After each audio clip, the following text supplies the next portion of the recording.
Hello everyone. Hello and welcome to yet another episode or yet another discussion on the sectional test. And this sectional test we had conducted today, and I hope it went well for each one of you. We have been conducting sectional tests from a very long time, and these have been very beneficial for our students. So this sectional test was based on GS paper 5.1, which includes everything about Assam. So by everything I mean primarily it talks about the history and art and cultural aspect of Assam. So today we will try to solve.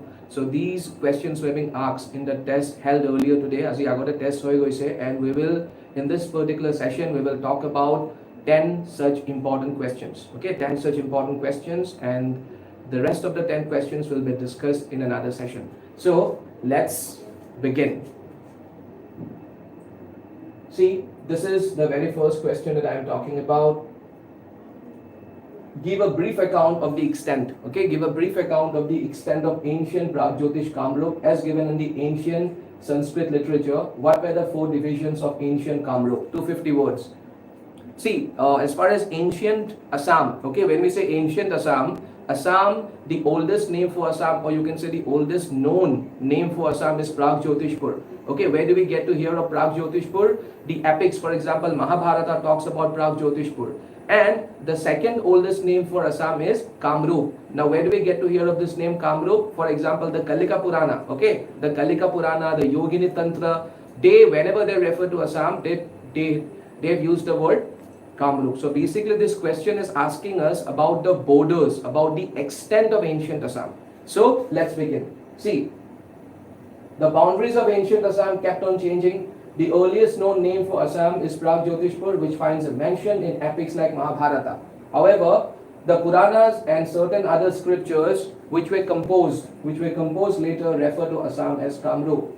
See, as per Mahabharata, as I was saying, Mahabharata, at that point in time when Mahabharata was composed, at that point in time, Assam was known as Pragjyotishpur.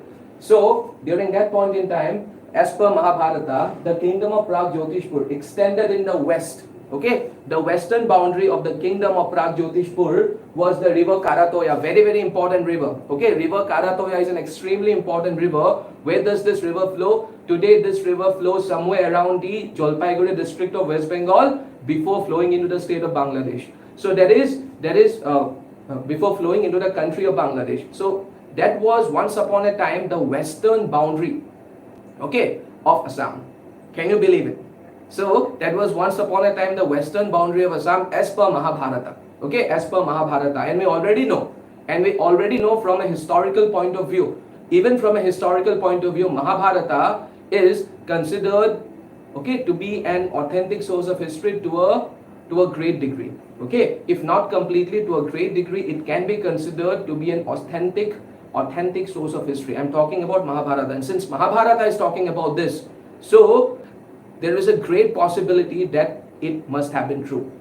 Okay, now extended in the west up to the river Karatoya, and in the south to the Bay of Bengal. Okay, to the south to the Bay of Bengal. So if we go by this particular statement, to the south to the Bay of Bengal, that means, okay, it means that parts of the modern day country of Bangladesh were also included in Assam at that point in time. Even certain parts of West Bengal.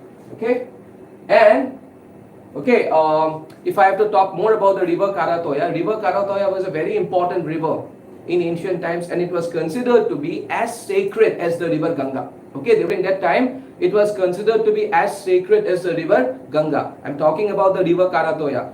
Now, it might have, it may have lost its relevance in Assam, but during ancient times, it was a very, very important river for Assam.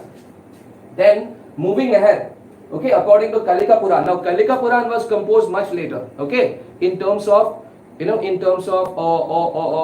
between Mahabharata and Kalika Puran is a much older work. So, according to Kalika Puran, the temple of Kamakhya, and now, mind you, since we are talking about Kalika Puran, now Assam was known as Kamrup. It was no longer known as Pragjyotishpur, but it began to be known as Kamrup. Now, according to Kalika Puran, the temple of Kamakhya was in the center of Kamrup.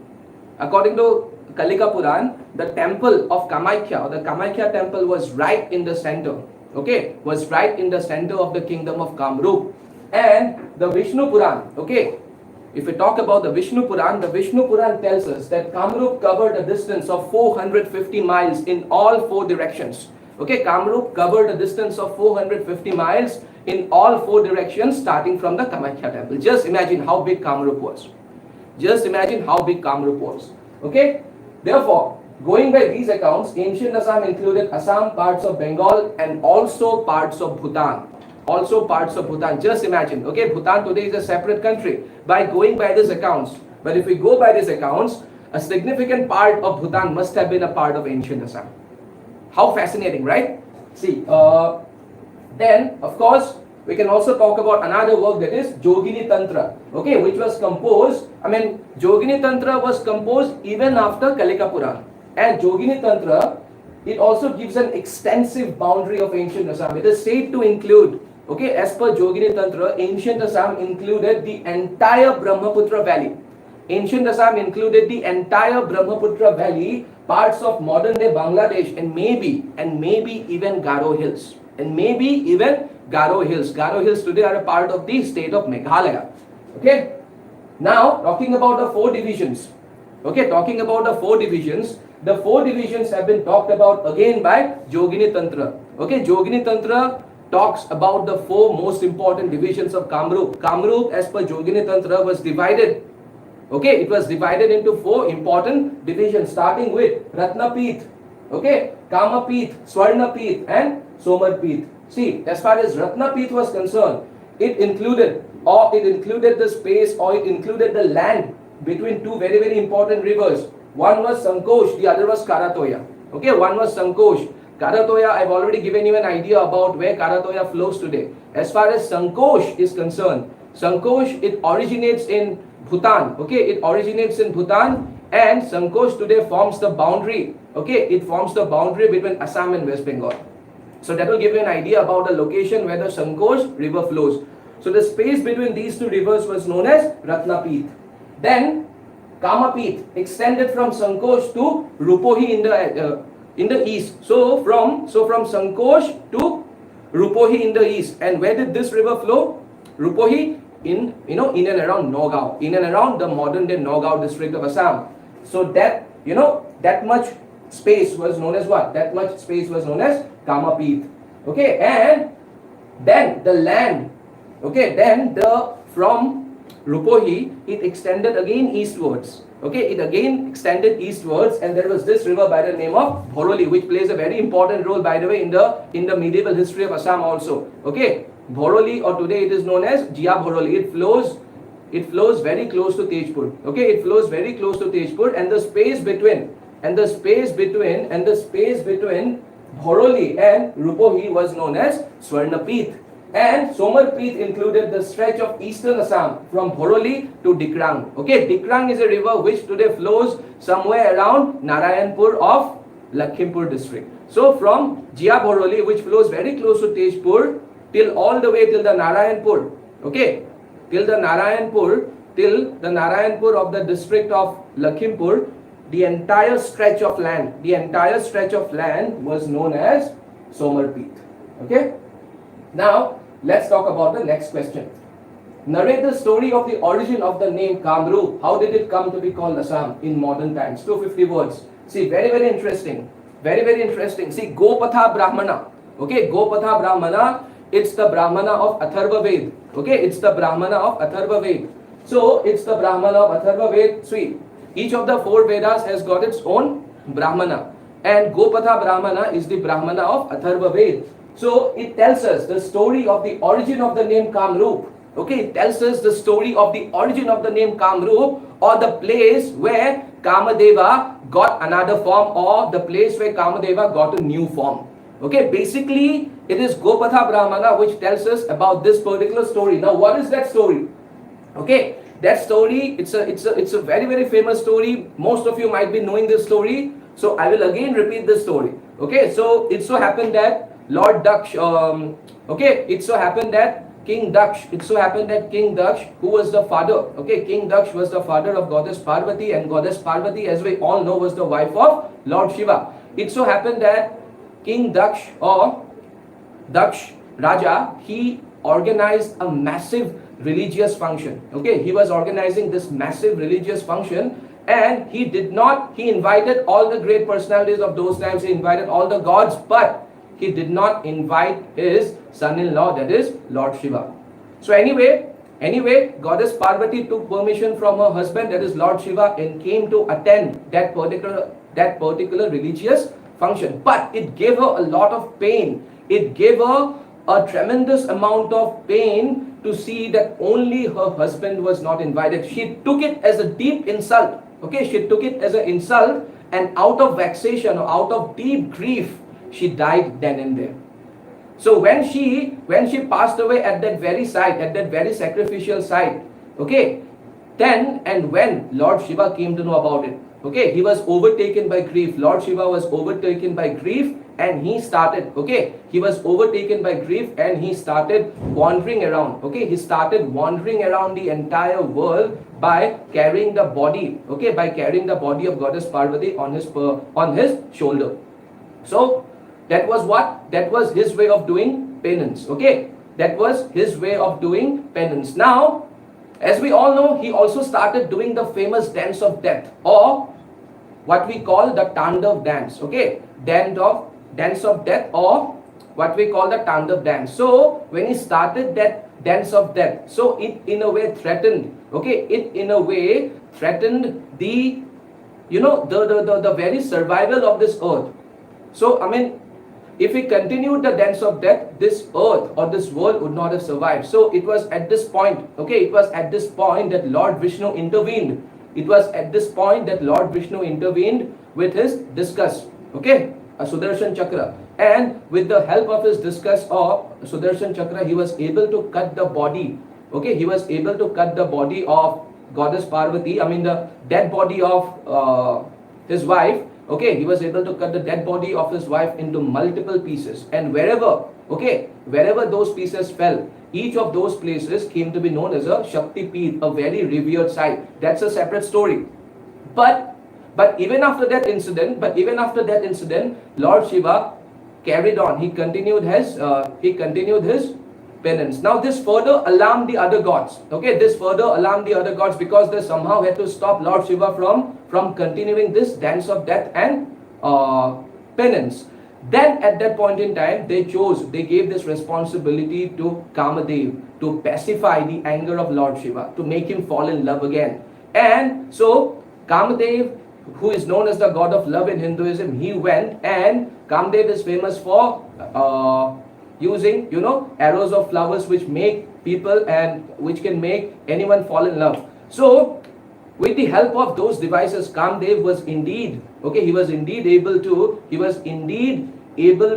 do the task. Okay, he was indeed able to break the meditation of Lord Shiva, who was in a deep state of meditation. Okay, he was able to do that. But he also, that particular incident also attracted the wrath and fury of Lord Shiva, who opened his third eye and he burned Kamadev into ashes.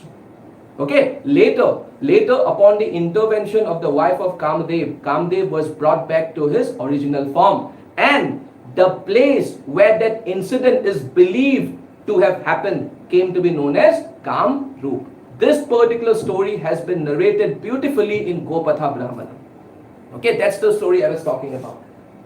Now, coming to the next part, the origin of the name of Assam. Okay, see, the origin of the name of Assam, it has been a subject of much speculation. Okay, it has been a subject of much speculation. So there are normally two popular theories associated with this particular origin. Okay, theory number one has to do with the topography and geography of Assam. As we all know, Assam is a blend of what? Assam is a blend of plain areas as well as hilly areas.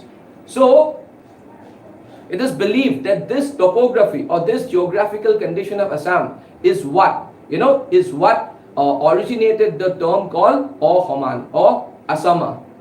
Okay, Homotol or Homotol. Okay, Asama. So one theory is that, but this theory is not the most popular theory.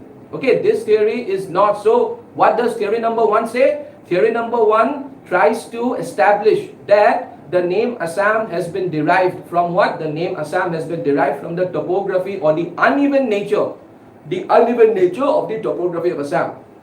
Now let's come to theory number 2. Theory number 2 is much more acceptable, and theory number 2 establishes a link of the word Assam with the Ahoms. Okay, so according to this particular theory, which is much more acceptable and which is also supported by many scholars, according to this particular theory, when Sukafa entered Assam,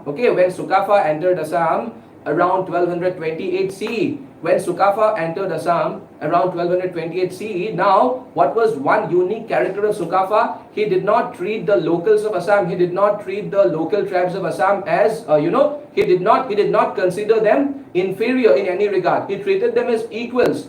Okay, he treated them as equals. I mean, initially he had to defeat them, but once he defeated them, and of course Sukafa was also followed by other members of the Tayahom community. So when they were finally able to defeat them, Sukafa took a very generous policy towards them, and it was this generosity as well as the might of the Ahoms, okay, which made the other local tribes of Assam who were living in Assam at that point in time, like the Borahis and the Morans, which made these tribes give the Ahoms the title of what? The title of peerless, or someone who cannot be compared, or Asama, A-S-A-M, someone who cannot be compared. And it is this theory, okay, it is this particular theory, it is this Asama. So according to the scholars, it is this word Asama, which was a title given to the Thai Ahoms because of their might and generosity. It is this word Asama which later became Assam. Okay, then discuss the relevance of the traditional kings of ancient Assam. 150 words. Okay, we often think that the traditional kings of Assam have no relevance at all just because we do not have any written records. I am talking about kings like Narakasura, okay, Bhagadatta, Bhismak Raja, and Banasur or his grandson, okay, Bhaluk Raja. But what we do forget is that these kings, the memories of these kings still continue to, they still hold a very important position in our traditions, in our beliefs, or in our local folklore. Okay, they continue to maintain their position. They haven't lost their relevance just because, history can be of two types. One is written history and the other is oral history. Now, India, I mean, of course, if you compare the both, of course, a written history is much more credible than oral history. But you also have to remember one more thing, and that is what? That is, India has always had a very rich tradition of oral history. Okay, India has always had a very rich tradition of oral history right from the times of the Vedic age. So how can we ignore something like that? Okay, see. Now let's start with Narakasur's relevance. What is the relevance of Narakasur? The very story about the construction of the most famous temple of Assam, that is the Kamakhya temple, is associated with that particular king, Narakasur. So how can we ignore him? Even if we want, we cannot forget Narakasur. I mean, other than that, we have a place, okay, we have a place in Guwahati, we have a place in the Kahilipara area of Guwahati named after this king, Narakasur. Okay, these things still bear the memory of these kings, okay, these localities. Then another very important point which makes Narakasur even more relevant. Okay, which kingdom is considered to be the first historical kingdom of Assam? Varman dynasty. Okay, Varman dynasty. Be it the Varman dynasty, be it the next dynasty which is the Salastambha dynasty, or be it the next dynasty which is the Pala dynasty. All the three dynasties claimed themselves to be descendants of whom? To be descendants of Narakasur. See, that is the relevance of Narakasur. It is not at all important whether they knew Narakasur, whether Narakasur was really their forefather or not is not at all important. The fact they're trying to establish a link with Narakasur is what makes Narakasur extremely relevant. Okay? Then, Bhagadatta. Okay, again, the same goes for Bhagadatta. There are many places. One such place is again in the Kahilipara area which has been named after Bhagadatta. Okay, it has been named, that particular street is known as Bhagadattapur. Now, see, there's also a tradition, as far as Bhagadatta is concerned, there's also a tradition that the famous and the age-old Digholi Pukhuri of Guwahati, okay, it's a water tank. It was excavated by none other than Bhagadatta, who was the son of Narakasur. Okay. Then Banasur. Now if you go to Tejpur, okay, who was Banasur? Banasur was the king of Sonitpur. Okay, Banasur was the king of Sonitpur. If you go to Tejpur, you will come across something known as Ognigiri Hills, and that that Ognigiri Hills, it captures, or it represents what? It tells us about the Great War. Okay, it tells us about the Great War, which in history, or which in mythology, I would rather say, which in mythology is known as the Hori-Hara Juddha. Okay, that particular battle is supposed to have taken place between the two most important gods, that is Lord Vishnu and Lord Shiva. Why Lord Shiva? Because Banasur was a devotee of Lord Shiva. Okay, so Banasur had a very, very important role to play in this particular battle, and it all started because Banasur's daughter was being married by the grandson of Lord Sri Krishna. Okay, and okay, there is a famous Shiva temple at Tejpur by the name of Mahabhairava temple. Okay, according to tradition, Mahabhairava temple was initially built. Of course, I mean, it was rebuilt many times in history, but it was initially built by none other than Narkasur, by Banasur. I'm so sorry. Then Banasur's grandson, okay, Banasur's grandson, that is Bhaluk Raja. He was the grandson of Banasur. Okay, there's a place which is not very far from Tejpur, and which is even closer from Balipara. Okay, that place is what? The name of that place, which is a favorite picnic spot today, is Bhalukpung. And where is Bhalukpung located? So Bhalukpung has been named after Bhaluk Raja. And where is Bhalukpung located? Bhalukpung is located right at the foothills of the Aka Hills. Aka Hills is a part of Arunachal Pradesh. And you guys would be fascinated to know this, that the people belonging to the Aka tribe, they consider Bhaluk Raja to be their forefather. They claim to be descendants of this particular Bhaluk Raja.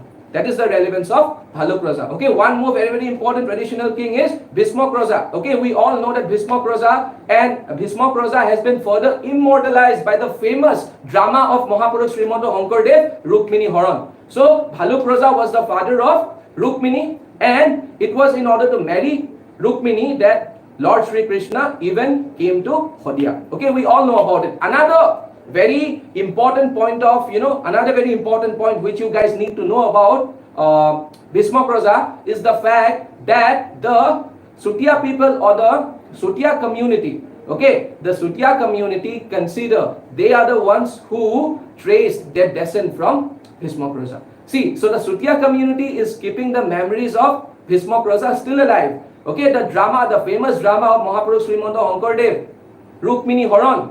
So, various Biyanams also allude to this particular incident, and there is also a tradition among the Mishmi people.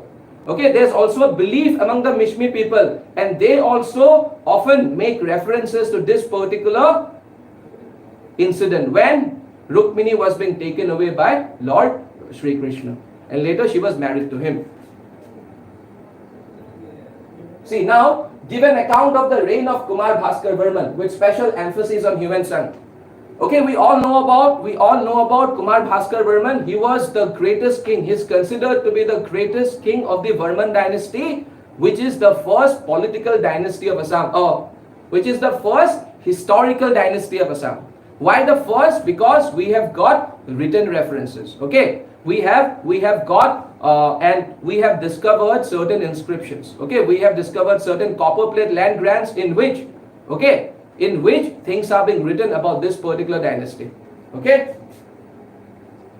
like for example, Dubi grants and the Nidhanpur land grants. Now, see, and we also know that the Varman dynasty reached its zenith of glory and success under Bhaskar Varman. Okay, during his reign, Kamrup got to play a very, very crucial role. During his reign, Kamrup got to play a very, very crucial role in the politics of mainland India. Okay, in the mainland India. Now, see, and also at the same time, Kumar Bhaskar Varman, as we all know, is considered to be the last king of the Varman dynasty, and it was followed by the Salastambha dynasty. Now, scholars, okay, there are many scholars who do not agree with this, but this is what I'm sharing with you right now is the most accepted view. See, now let's talk about the political achievements of Bhaskar Varman. Now, Bhaskar Varman was a contemporary Okay, Bhaskar Varman was, or he was better known as Kumar Bhaskar Varman. Okay, so he was a contemporary of the famous North Indian king Harshavardhana. Harshavardhana initially was the king of Thaneshwar or Haryana, and he later also became the king of Kanauj. Now, see, why did he, I'm talking about this alliance, why Harshavardhana entered into a political alliance? Why did Harshavardhana enter into a political alliance with Kumar Bhaskar Varman? Because both of them had a common enemy. And who was that common enemy? Shashank. Okay, Shashank was a common enemy. Okay, Shashank was a common enemy because he killed certain family members of Harshavardhana. And what was the problem of Kumar Bhaskar Varman with Shashank? Because Shashank had such a territory under his control which once belonged to the forefathers of Kumar Bhaskar Varman. So he wanted that particular territory back. Okay, and also because of the fact that Shashank is largely considered to be anti-Buddhist because he was the person behind the cutting down of the iconic and famous Bodhi tree, the tree under which Lord Buddha is said to have attained enlightenment. So it was for this reason that both these kings, one from North India, the other from Assam or Kamrup, they formed a political alliance. And this political alliance was very, very successful, and at the end of it, okay, Shashank was very badly defeated. And after defeating Shashank, Kumar Bhaskar Varman captured, okay, he once again, or we should rather say recaptured, he recaptured Pundravardhan Bhukti, okay, which corresponds with the northern part of Bengal. And he also captured the capital of Shashank, which was known as Karna Suvarna. And from that particular place, he issued what? Nidhanpur land grants. Okay. So, and by the way, Karna Suvarna corresponds with the modern day Murshidabad district of West Bengal. Very, very famous district. See, then the Nalanda clay seal. Okay, we have discovered a clay seal and we have named it what? The Nalanda clay seal. The Nalanda clay seal, what is the importance of Nalanda clay seal? Nalanda clay seal establishes, or it hints, it gives us a huge amount of hint. It's a very nice suggestion, or it suggests that the place where Nalanda University was located must have been under the control. Okay, the place where Nalanda University was located must have been under the control, or it must have been within the jurisdiction of Kumar Bhaskar Varman. See how fascinating. Okay, we have another incident. Okay, we have another incident to support this view. Okay, when Huan Sang had come to, he had come to gather more knowledge from Nalanda University. Okay, he had come to India to gather more knowledge about Buddhism from Nalanda University. Then he was being invited. Okay, he was being invited to Kumar Bhaskar Varman. Okay, he was being invited to pay a visit to Kamrup. So initially there was no response. Okay, initially, so he could not have invited the famous scholar Huan Sang directly. So initially he sent a letter to the rector of Nalanda University by the name of Sila Bhadra. But even after that, he was not sending Huan Sang to Kamrup, which forced Kumar Bhaskar Varman to give a warning. Okay, to give a warning, and we have that particular warning has survived. Okay, to give a particular, it forced him to give a warning in writing to Sila Bhadra. Okay, that if you do not send Huan Sang immediately to my kingdom, you will have to face dire consequences. Now, why is this important? This is important because had Nalanda not been in a place within the control of Kumar Bhaskar Varman, he could not have been able, okay, he would not have been able to issue such a letter to the rector of a foreign university. Okay, he would not have been able to do that. It is simply not possible. So, I mean, it is another thing which suggests that Nalanda University was within the jurisdiction of Kumar Bhaskar Varman. So, Nalanda clay seal is also very important. Now, talking about the cultural achievements. Okay, talking about the cultural achievements. See, we come to know from Huan Sang that Kumar Bhaskar Varman was very fond of learning. Okay, he was very fond of learning. In fact, we also have got certain Chinese sources which tell us about the king's deep desire to understand China better. We today are struggling to understand China better. Okay, it was Kumar Bhaskar Varman who at that point in time wanted to understand China better. He also made a request to certain Chinese travelers, okay, who had come to Assam to give him a translated copy, okay, to give him a translated copy of a very, very famous book written by Lao Tzu. Who was he? He was the founder of Taoism. Okay, now, I mean, unfortunately, that particular book, we still haven't found that particular book. I mean, if the translated copy was given to him, okay, translated copy from Chinese to Sanskrit, if it was given to him, then, and if we are able to find that book, that will open new chapters, and that will be a, it will be a new dawn in Indo-China relations. Excuse me, okay? See, then, let's talk about the account of Yuan Sang. Now, Yuan Sang has left behind a wonderful book by the name of C.U. Ki. In that particular book, he has talked about his visit to India as a whole, and he has also made many references to Assam when he visited Assam. And he was in Assam for quite some time. Okay? See, he hails Bhaskar Burman as the king of Eastern India. That goes to show that there was no other king in Eastern India who was as powerful as Kumar Bhaskar Burman. Then he also talks about, canals in Pragjotishpur. Okay, that is modern day Guwahati. Okay, what were canals for? The canals used to carry water. The canals used to carry water from the river Brahmaputra in order to irrigate the fields. Why this point is important? This point is important because it tells us that the kings of Kamrup or Kamrup at that time knew the art of irrigation. It had that particular sense. Okay? See, the people of Kamrup, again Yuan Sang tells us that the people of Kamrup were simple and honest. The people of Kamrup were simple and honest, and they were earnest in study. Then again he tells us that he says that there was no Buddhism in Kamrup, only Hinduism. Now this point is debatable. Why debatable? That will be dealt in a separate question. But he just wrote what he observed. So at that point in time, the influence of Buddhism may not have been much in Kamrup, but that does not mean, always keep one thing in mind, that does not mean that Buddhism entered Assam or Kamrup after the departure of Yuan Sang. That does not mean that. Okay? Just because it's making this reference, it does not mean that. He also talks about what? He also talks about the wide presence of elephants in the southern hills of Assam. Okay, southern hills of Assam include Garo Hills, Khasi Hills, Naga Hills, Jaintia Hills. So he talks about wide presence of elephants in the, in the southern hills of Assam. Okay? And Kamrup was the greatest kingdom of the east. All these points are very, very valuable, which help us in understanding the Kamrup of that time. Okay? Now, give a brief account of the political and administration system of ancient Kamrup. See, although Kamrup was the most important kingdom, there were several smaller and independent kingdoms in Assam too. Okay, for example, Doboka was there. Okay, Hirimba was there, Manipur was there, Tripura was there. See, I want you guys to focus on this word Hirimba. Very, very interesting word. Do you know that Dimapur once upon a time was known as Hirimbapur? Okay, do you know that Dimapur, the original name of Dimapur as per scholars was Hirimbapur? Okay, and who was Hirimba? Hirimba was one of the wives of Bhima. Okay, the hero of the the hero of the epic war of Kurukshetra. I'm talking about that Bhima, and she was a Naga princess, Hirimba. Okay, Hirimba. So that particular name, okay, whose son was Ghatotkach. That particular name, gave this name to the place, Hirimbapur. Okay, and talking about the relevance of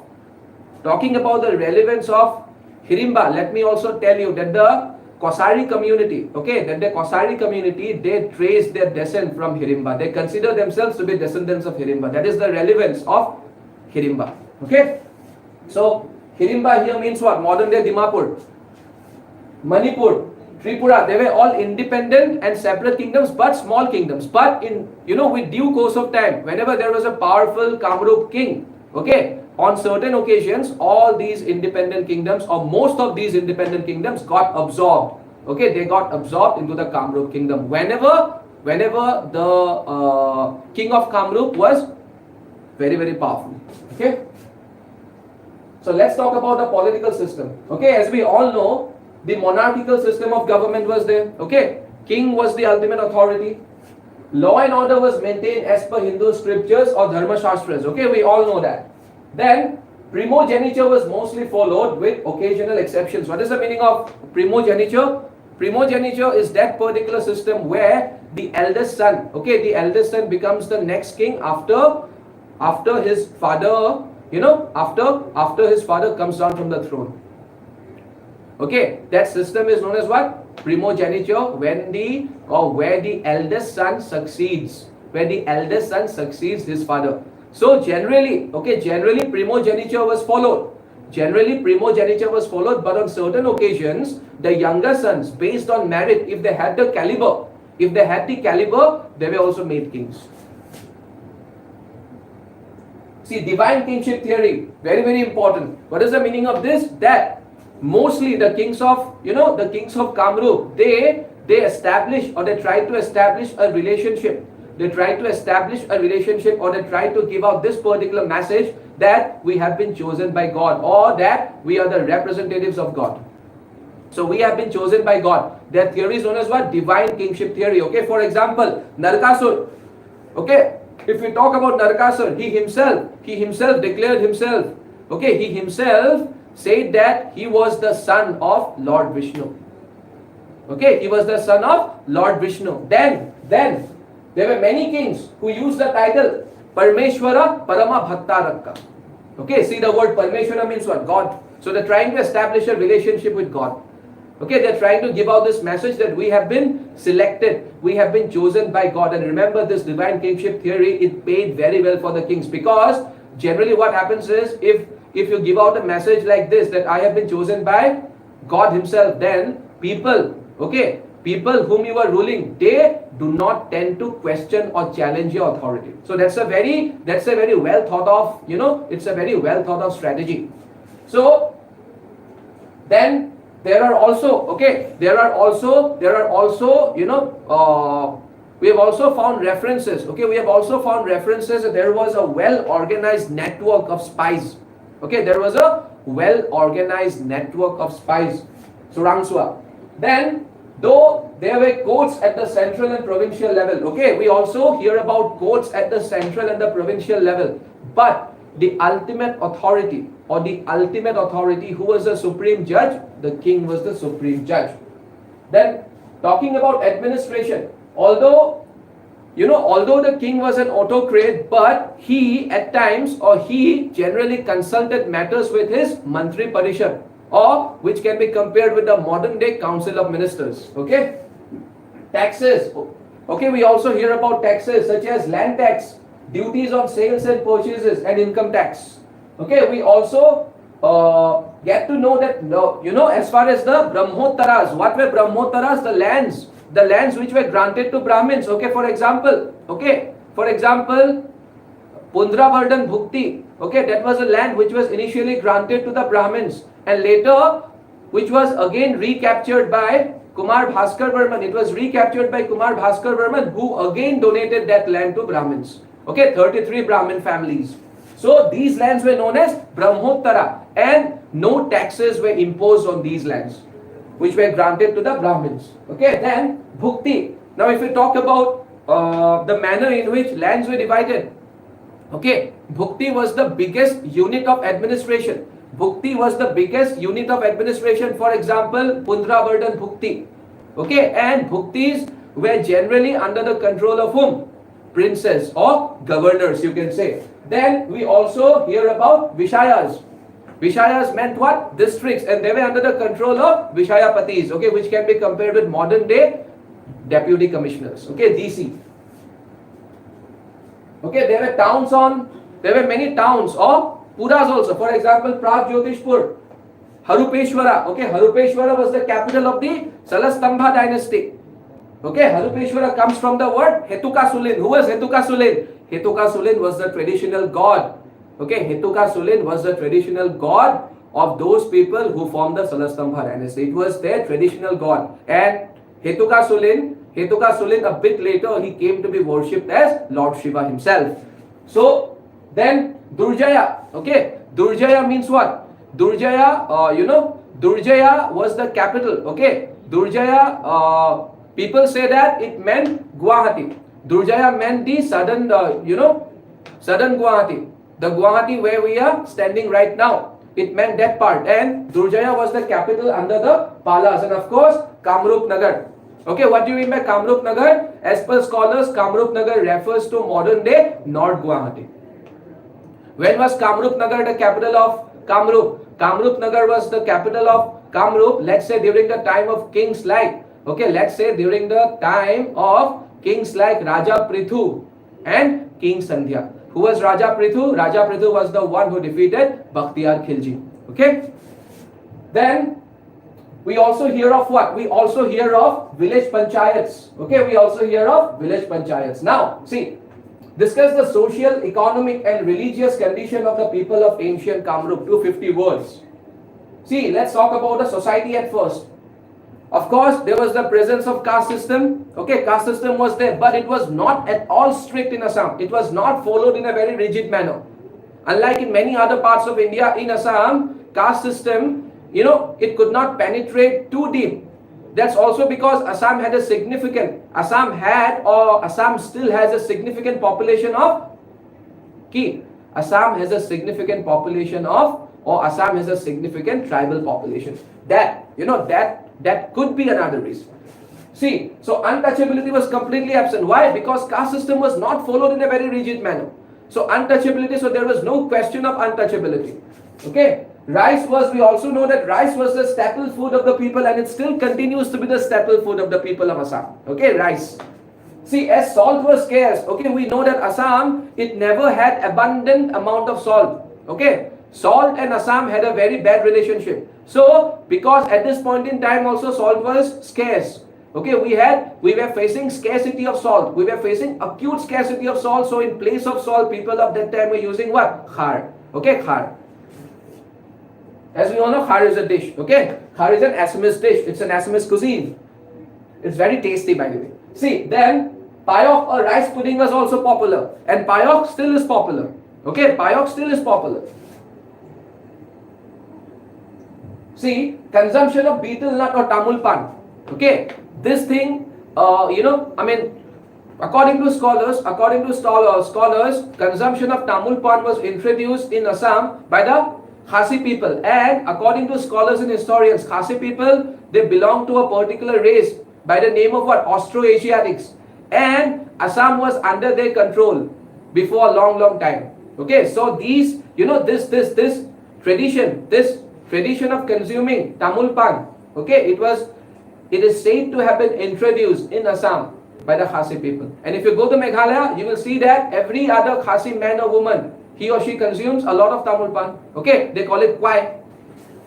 See, the common people used to wear a paridhan like the present day dhoti.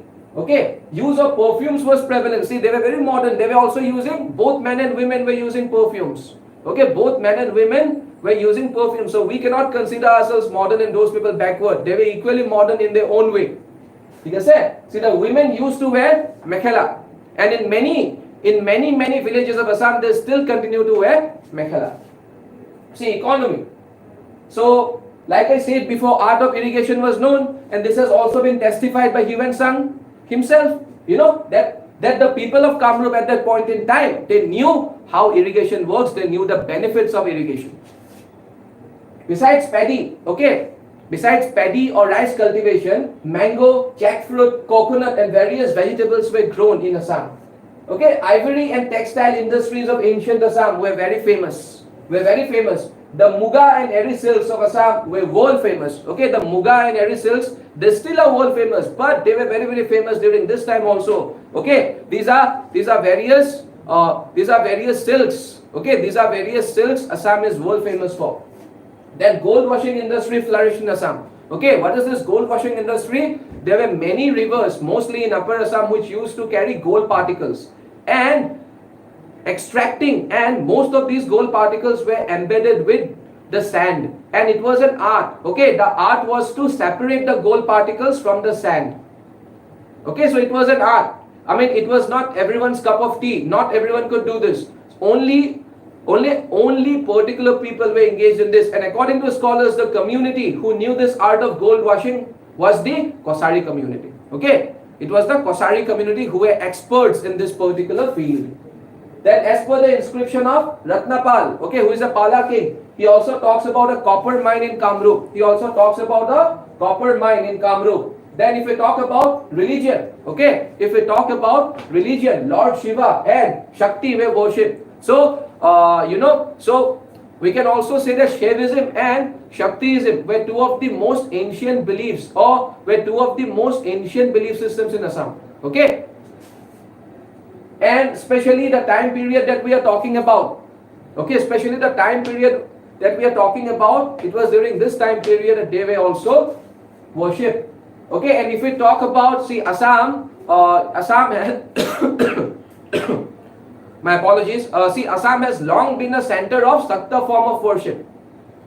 Assam has long been a center of Sakta or Shakti form of worship, and two of the most important centers of Sakta worship of that time, two of the most important centers of Sakta worship of that time were, number one, the famous Kamakhya temple, and number two, the Kesai Khati temple, which is near Hodia. And Kesai Khati temple, okay, Kesai Khati temple was considered, it was very, very popular. Okay, it was Kesai Khati temple, in a way, it was the temple of the Sutiya community. Okay, it was a temple of the Sutiya community, but for various reasons, today Kesai Khati community is not as relevant, or it is not as important. You know, I'm talking strictly from the point of view of tourists. Not many tourists know about this Kesai Khati temple, but at this point in time, these two were equally important, and these two temples, Kamakhya temple on the one hand and the Kesai Khati temple, just for a second, just think about the prospects we have. We can again project Kesai Khati temple as one of the most, as one of the oldest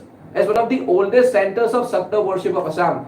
Okay, and we have a huge possibility, that large number of tourists will come to Assam to see this. I'm talking from the point of view of religious tourism. Okay, it is that department where we are not paying enough attention to. Assam has much scope in this particular department. Now, see, then the Vajrayana form of Buddhism, or which is also known as Tantric Buddhism, it was patronized by the Pala dynasty. Okay, the Vajrayana form of Buddhism. See, how is Vajrayana form of Buddhism different from the Mahayana or the Hinayan form of Buddhism?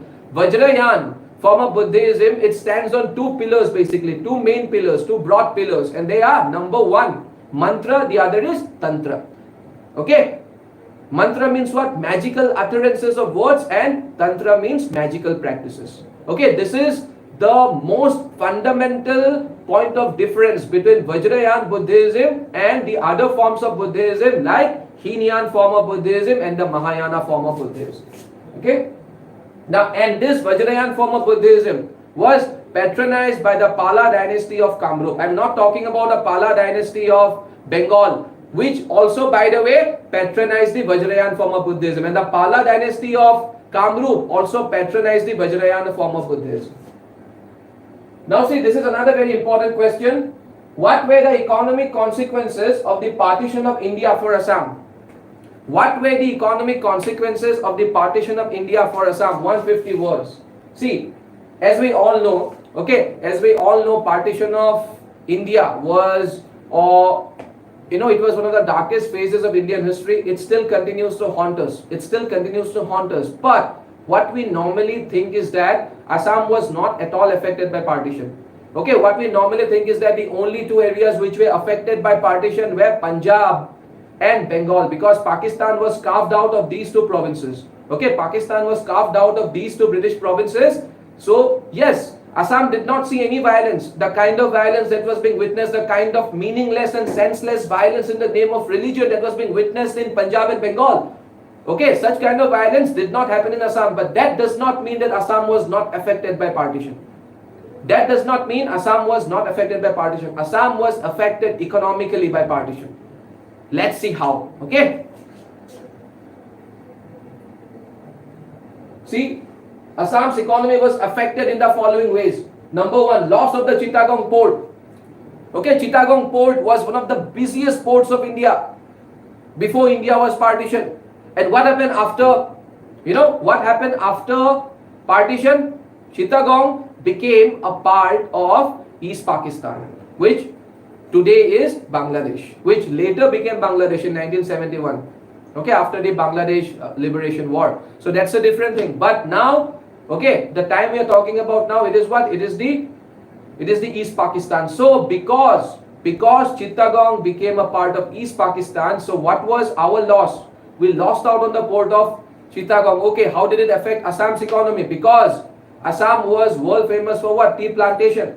Assam was world famous for tea plantation. So, and the cost of transportation of tea, from Assam to Calcutta was higher than from Assam to Chittagong. Now that we have lost the Chittagong port, now all the tea of Assam, okay, all the tea of Assam had to be transported to Calcutta, from where it was sent to various parts of the world. So the cost of transportation went up. Okay, that is one effect. Okay, that is one way of looking at it. Okay, then loss of Sylhet. Okay, we lost out Sylhet. Sylhet was a part of Assam, but after independence, it was declared to be a part of East Pakistan. So, see, loss of Sylhet. So, how did it affect Assam in terms of economy? Because Sylhet was a place which was rich in natural resources like oil and petroleum and also natural gas.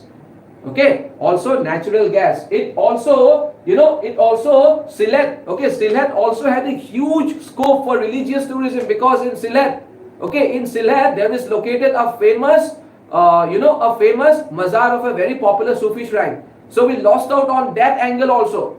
Had it been a part of Assam, or had it been a part of India, now we could have projected that particular shrine. Okay, we could have projected that particular shrine and we could have attracted a lot of people.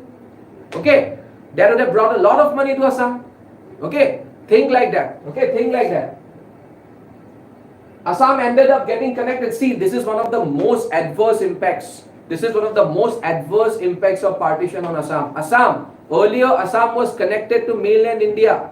Earlier, Assam, or let's say Northeast India, was connected to mainland India through a huge stretch of land. But now, ever since the formation of East Pakistan, which later became Bangladesh, Assam and the rest of Northeast India, okay, it got connected with mainland India. It is now connected with mainland India, if you look at the map, only by a narrow strip of land. Okay, because it is connected only by a narrow strip of land, that particular land is, it is so narrow that people call it chicken's neck. Okay, which is also known as Siliguri corridor. But earlier it was not the case. Earlier there was no dearth. Okay, there was no dearth of, there is no dearth of places to connect Assam and the rest of the Northeast with mainland India. But now, unfortunately, it is also one of the most adverse impacts of partition on Assam. Then obviously, okay, trade relations of many regions of modern day state of Meghalaya with modern day Bangladesh got snapped. If you go to Meghalaya, okay, there are many such areas of Meghalaya which are bordering Bangladesh, and before Bangladesh, before Bangladesh became a separate country, or before East Pakistan, before the formation of East Pakistan, people, be it the Khasis, be it the Jayantiyas, people who were trading freely, okay, people who were trading freely with those people who later became a part of East Pakistan, once the formation of East Pakistan was complete, all those trading relations got snapped. Okay, and India has had hostile relations with Pakistan since the very outset. So initially, Bangladesh, okay, the place which we now call Bangladesh, was initially a part of Pakistan. So, and India has had hostile relations with Pakistan, because of partition since the very beginning. So why will Pakistan allow India to get benefited from that particular area in any which way? Okay? Okay, and by the way, you can conclude the answer in this way. See, we know about the historical ties we share with Bangladesh. We know about that aspect. And so, the government of India is now trying to revive those historical ties with Bangladesh. Okay, the Ganga Vilas. Okay, I'm talking about that particular cruise. That is just an example. That is just a point in case. We are also thinking about many, projects. Our biggest cause of concern from the point of view of national security. Okay, one such concern is that India is connected with mainland India only through, Assam is connected with mainland India, and not just Assam, the entire Northeast India is connected with mainland India only through chicken's neck, or only through Siliguri corridor. That is one of the biggest causes of concern, because China has been constantly eyeing to capture that place. Okay, God forbid if China captures that place, then Assam will be cut off. The rest of Assam and the other places of Northeast India will be cut off from mainland India. So keeping that aspect in mind also, we are trying to revive the historical ties with Bangladesh. Okay? Describe Ahom's relations with the frontier tribes with special emphasis on the Posa system. Okay, 250 words. See, as far as the Ahoms were concerned, who were very wise and who were very sagacious. I mean, most of the Ahom kings were wise and sagacious. Okay, with the exception of a few. Now, the Ahoms, they maintained a three-pronged policy. Okay, they maintained a three-pronged policy. Number one, and we are talking about that policy which was adopted by the Ahoms while dealing with whom? While dealing with the various tribal groups who were living in the vicinity of their kingdom. For example, Abors, Mishmis, Dofola, okay, Nogas, okay, and this three-pronged policy, okay, this three-pronged policy included number one, non-intervention. Number two, okay, number one, non-intervention. Number two, coercion or aggression. Okay, you can also call it aggression. And number three, the Posa system, which was introduced by Pratap Hingo. Okay, we need to give special attention to the Posa system. It was a remarkable system to maintain cordial relations with whom? With the tribal people. See, now let's talk about the policy of non-interference. Okay, what was this policy? The Ahoms, as a rule and as a policy, they did not meddle with the internal affairs of the tribal people. Okay, I mean, see, obviously the tribals, they were living on top of the hills. So they were the tribal people and they were the plains people.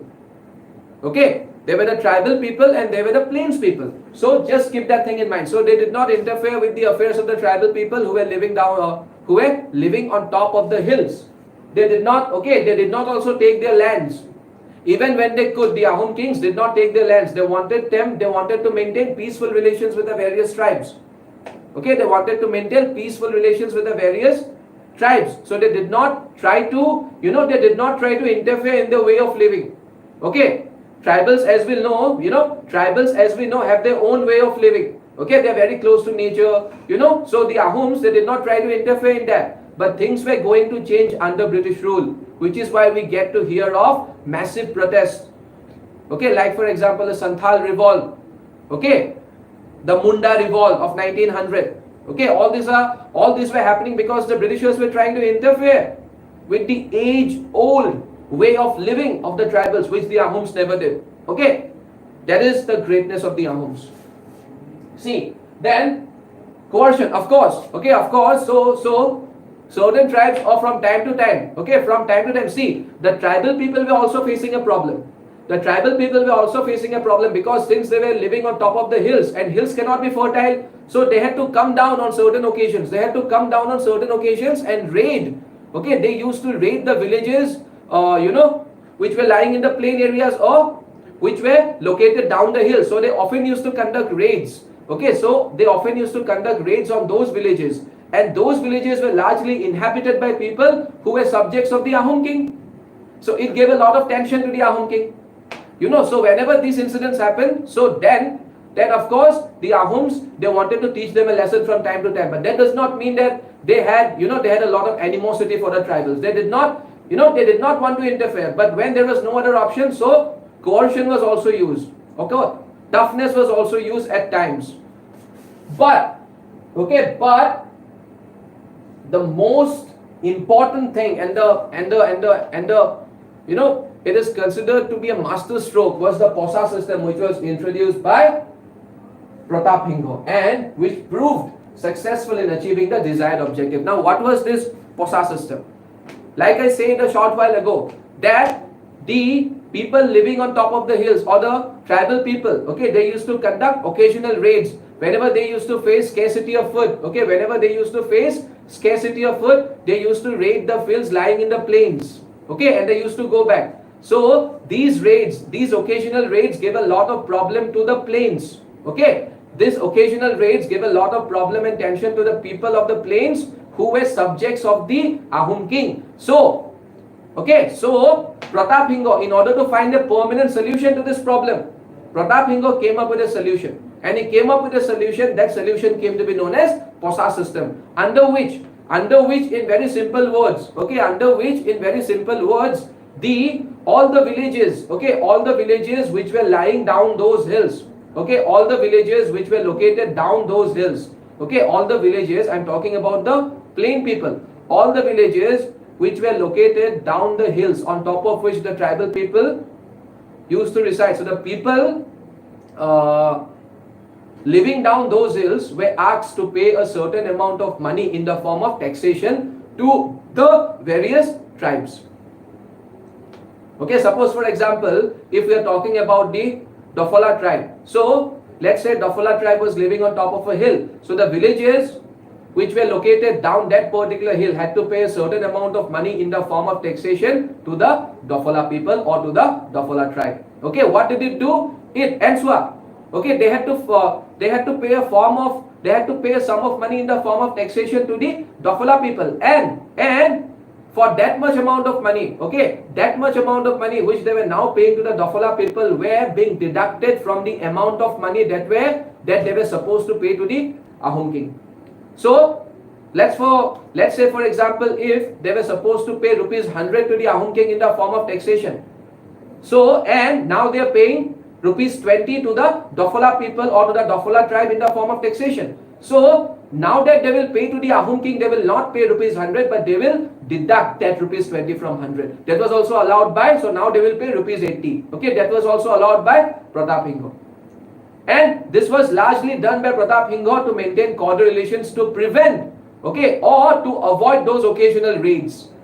And it worked wonderfully ever since this system was introduced. By and large, there were no more occasional raids. Okay, earlier it was very, very frequent for them to raid. Okay, for them to raid into, or for them to attack. Okay, for them to conduct raids on the villages lying down the hills. Okay. And another very famous, another very famous example which will come under coercion will be what? At times when they were not listening, okay, when they were conducting raids again and again, okay, before the introduction of the POSA system, another strategy was applied by the Ahom king. See, now the people living on the hills had a severe demerit. They have to come down the hills. If not immediately, then sometime later. They are dependent on the people of plains for various needs. Okay, be it economic or be it for their very survival, food. They have to come down the hills.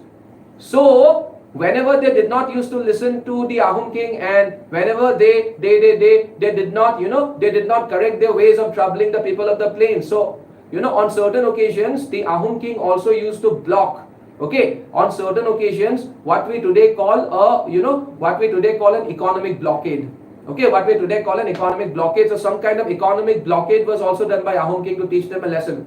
And once the lesson was learned, the Ahom kings again used to open the trade routes. But having said that, I also must tell you guys that trade, there was an uninterrupted trade. Okay, there was an uninterrupted trade. Okay, there was an uninterrupted trade happening between the people of the hills and people of the plains under the Ahom rule. Okay, the trade was not interrupted, only on certain occasions, only on certain rare occasions. Okay, only on certain rare occasions when it was really, really important to teach them a lesson was the trade interrupted. Otherwise, trade was not at all interrupted. But the trade was going to be interrupted after the Britishers started controlling Assam. Okay, I'll come to that also. So the Ahom policy against the tribal population was guided by its wisdom and sagacity. Like I said, they helped them establish and maintain cordial relations with them for a long time. Okay, then trace the journey of Buddhism in ancient Assam. Okay, trace the journey of Buddhism in ancient Assam, 150 words. See, Buddhism has very ancient ties with Assam. The general notion that Buddhism entered Assam only with the Pala dynasty in the form of Vajrayana Buddhism, now it has been proven wrong. See, the earliest reference to Buddhism in Assam is found where? It is found in Raja Tarangini. Raja Tarangini, as we all know, is a very, very famous book. Raja Tarangini. Okay, the literal meaning of Raja Tarangini means what? Rivers of kings. Raja Tarangini. Okay, it was authored by a very important person by the name of Kalhana. In that particular book, Kalhana writes about an Assamese princess. Okay, Kalhana writes about a princess of Assam by the name of Amrit Prabha. She was the daughter of Bala Varman the First. Okay, Bala Varman the First was a king of the Varman dynasty. He was the third king of the Varman dynasty. Okay, so Bala Varman the First. So Amrit Prabha was the daughter of Bala Varman the First. And Amrit Prabha, according to Kalhana, okay, in Raja Tarangini, he tells us that Amrit Prabha was being married to whom? Amrit Prabha was being married to the then king of Kashmir. And see, Raja Tarangini, basically it is based on the history of Kashmir from the earliest times since the medieval part. Okay, from the earliest history of Kashmir since, let's say, 11th or 12th century CE. It deals with the history of Kashmir from the earliest history of Kashmir. Okay, it deals with the political history of Kashmir from the earliest times till 11th or 12th century CE. So, it tells us that Amrit Prabha was married to the then king of Kashmir by the name of Megha. Okay, Megha was the name of the then king of Kashmir. And it also tells us that Amrit Prabha, after her marriage to that particular king, she also builds a very lofty, or she also builds a very big Buddhist monastery in Kashmir. Okay, for the Buddhist monks. Okay, she also builds a very nice Buddhist monastery. Along with that, she also takes with him a very famous Tibetan Buddhist monk by the name of Stunpa. And who was Stunpa? Stunpa was the religious teacher or the preceptor of Bala Varman the First. Now, just because he's giving his daughter in marriage, so his daughter is also taking this Buddhist scholar with her. Now, what does it go to show? Okay, what does it tell us? It tells us, see, since Stunpa was the religious teacher of Bala Varman the First, how can we say that Buddhism did not have any influence in ancient Kamrup? Okay? Then, of course, in the early part of the 9th century, okay, in the early part of the 9th century CE, the great Hindu philosopher Adi Shankaracharya, okay, who is credited with a mind-blowing philosophy by the name of Advait.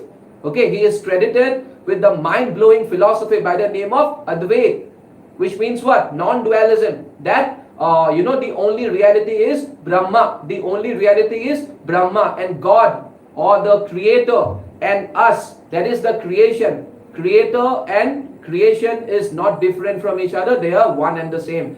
Okay, that is the essence of Advait, which was given by Adi Shankaracharya. Now, Adi Shankaracharya is said to have come to Assam in the beginning of 9th century CE to enter in a religious debate, to engage in a religious debate with a very famous Buddhist scholar, by the name of Abhinav Gupta. That itself goes to show what? That itself proves that Kamrup or ancient Assam must have been an important center of Buddhism. Otherwise, why Abhinav Gupta was in Kamrup, who was such a great scholar? And also why someone of the stature of Adi Shankaracharya, okay, who enjoys such a great position in Hinduism, okay, why a person of that much amount of caliber would come to Assam had it not been one of the most important places of Buddhism at that point in time?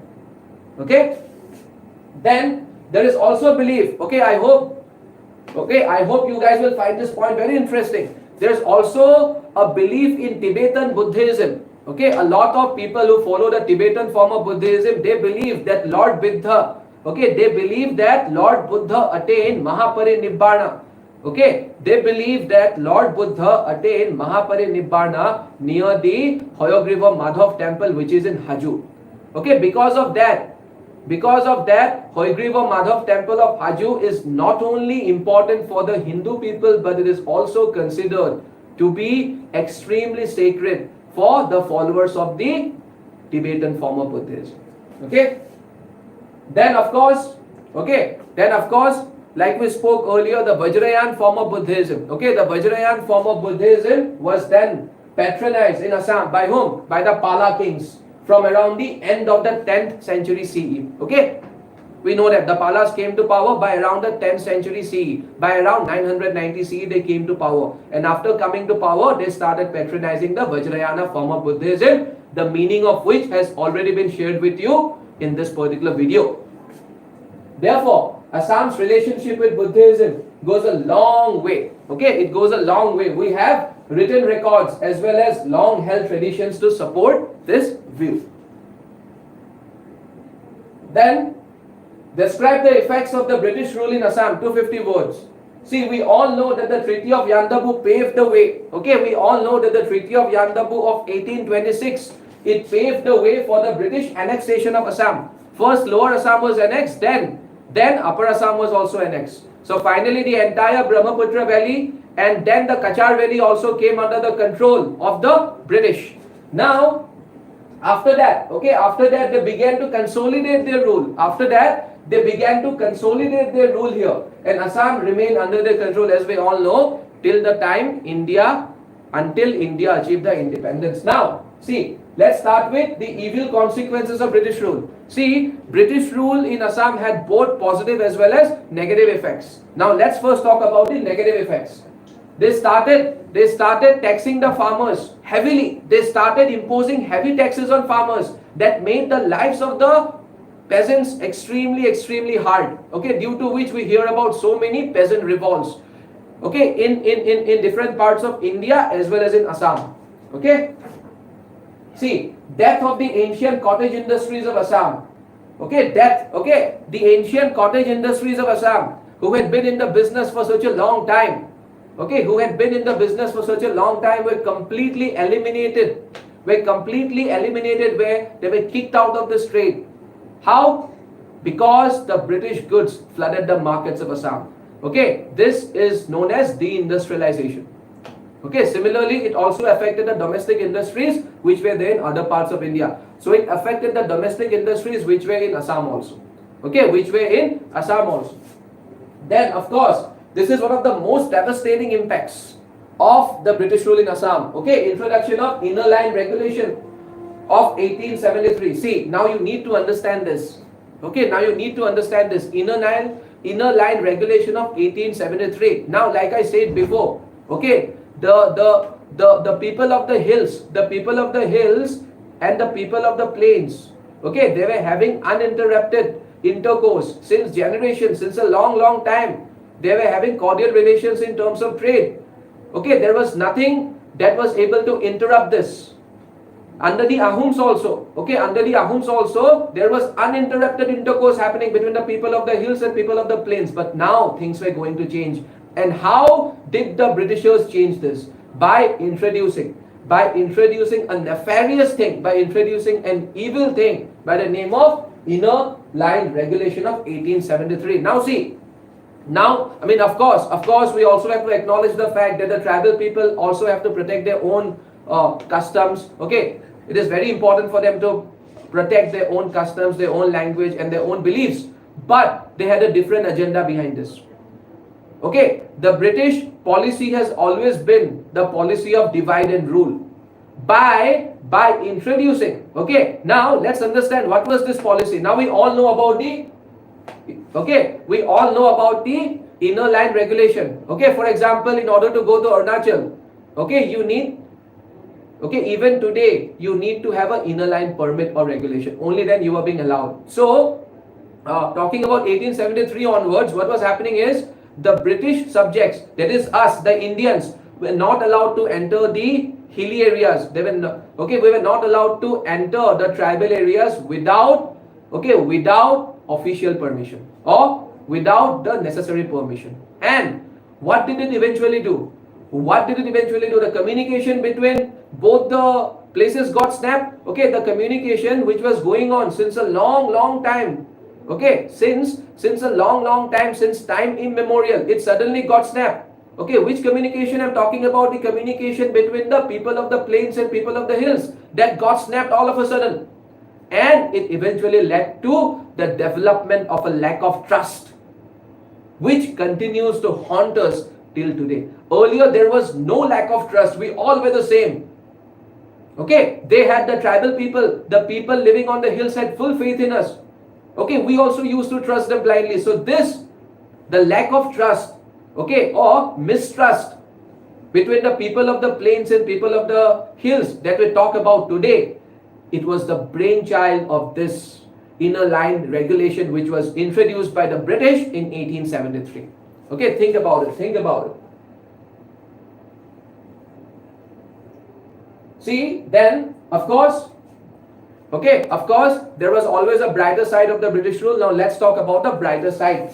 Now, in terms of benefits, introduction of modern education, obviously, okay, introduction of modern education, here we can give the examples of the missionaries. They played a very important role, although their ultimate intention was to propagate the ideas of Christianity. Okay, we already know about the Charter Act of 1813, which gave them the permission, okay, which gave them the official permission to enter India. I'm not saying that they were not allowed to enter India before that. Okay, they were coming to India, but official permission was given to them. Okay, was given to whom? Was given to the missionaries to come to India by the Charter Act of 1813, 1813. So once they started coming to India, although their mission was, ultimate mission was to propagate the ideas of Christianity, they also did a lot. They also did a lot in the field of education. They also did a lot in the field of education. If we talk about, the American Baptist missionary, in 1844 itself, okay, in 1844 itself, I'm talking about people like Nathan Brown. In 1844 itself, the American Baptist missionary, it had set up at least 14 schools in Sibsagar district. It had set up at least 14 schools in Sibsagar district in 1844 itself. Just imagine. Then again, of course, okay, this would be incomplete. This point would be incomplete without talking about the famous Cotton College, which was established in 1901. Okay, by the support of the then Chief Commissioner, Sir Henry Cotton. Then, introduction of modern institutions. Okay, for example, PWD was introduced. Okay, PWD stands for Public Works Department. It was introduced in 1868. And steamer service, okay, steamer mane jahaz, steamer service was started. Okay, ferry was started, or steamer service was started on Brahmaputra since in 1847. And this steamer service, mainly what was being exported? Mainly tea and other natural resources that were extracted from this part were exported. By 1910, whole of Assam was connected with railway lines. Whole of Assam was connected with railway lines by the Assam Bengal Railway. It was connected with railway lines by the Assam Bengal Railway. Then, of course, modern healthcare was also introduced by the Britishers in India and in Assam also. Okay, for example, the famous Barry White Medical School was also established. The Barry White Medical School, by the way, it is the first medical school of not just Assam but also of the entire northeastern region. Okay, which became the first medical school of the entire northeastern region. Therefore, what can we say in the conclusion? Okay, therefore, we can conclude by saying that the British rule in Assam was a two-edged sword. Okay, that the British rule in Assam was a two-edged sword. On the one hand, it reduced the importance of traditional institutions of Assam, and on the other hand, promoted various things. Okay, albeit for their own benefits. Okay, what does this mean? See, for example, they introduced railways, not to benefit us, but for their own benefit. They introduced a steamer service, not for our benefit, but for their own benefit. So even did they started most of the things for their own benefit, but indirectly the benefits got percolated even to us. If not in the short run, then definitely in the long run. Okay, so which helped the people of Assam. Okay, now on that particular note, with that we have come to an end of this particular session. Okay, I hope the session was extremely beneficial for you guys. And I would also like to share this wonderful news with all of you that CSAP Civil Services Achievers Point is coming up with certain new initiatives in order to help all you guys to crack the APSC mains exam. So among these new initiatives, we are starting dedicated essay. Okay, we are starting dedicated essay YouTube videos. So what we will do is we'll be making short YouTube videos on essays, and we'll be uploading those videos on YouTube. So if you go through the videos, it will immensely help you write very beautiful essays. Because essay, as we all know, it is going to be a deciding factor this time. Both essay as well as ethics. And keeping that in mind, we are also starting ethics sessions. Okay, we are also going to make short videos on ethics. Okay, short videos ranging from 10 to 15 minutes. And we are going to upload them on YouTube, which are definitely going to benefit you. Okay, so all you have to do is, register with us. All you have to do is register with us. And apart from that, we are also introducing full-length test. Okay, we are introducing full-length test. And this full-length test will be conducted exactly in the same schedule, will be conducted exactly in the same, time schedule, which will be followed by the APSC in the upcoming APSC mains examination. Okay. See, the highlights of this particular session will be what? Same day, same time. Test yourself and experts analysis. Okay. All your answers will be evaluated by experts. Okay. And these are the timings. Okay. We are starting this from 17th June. We are starting the full length sessions. Okay. We are starting the full length test from 17th June from 17th to 19th. And the test will be conducted on 17th June, 18th June and 19th June. And other than that, like I already said, we are also starting dedicated ethics YouTube videos. So we are starting dedicated YouTube videos, very short YouTube videos on ethics, on essays. No other institute is doing this. So this is going to help you crack the APSC examination. Okay, the upcoming APSC mains examination. And so all you have to do in order to avail these benefits, all you have to do is register now. So please register now. Okay, please register now and start getting the benefits out of it. Or you can also call us. Okay, you can also reach us at 91275.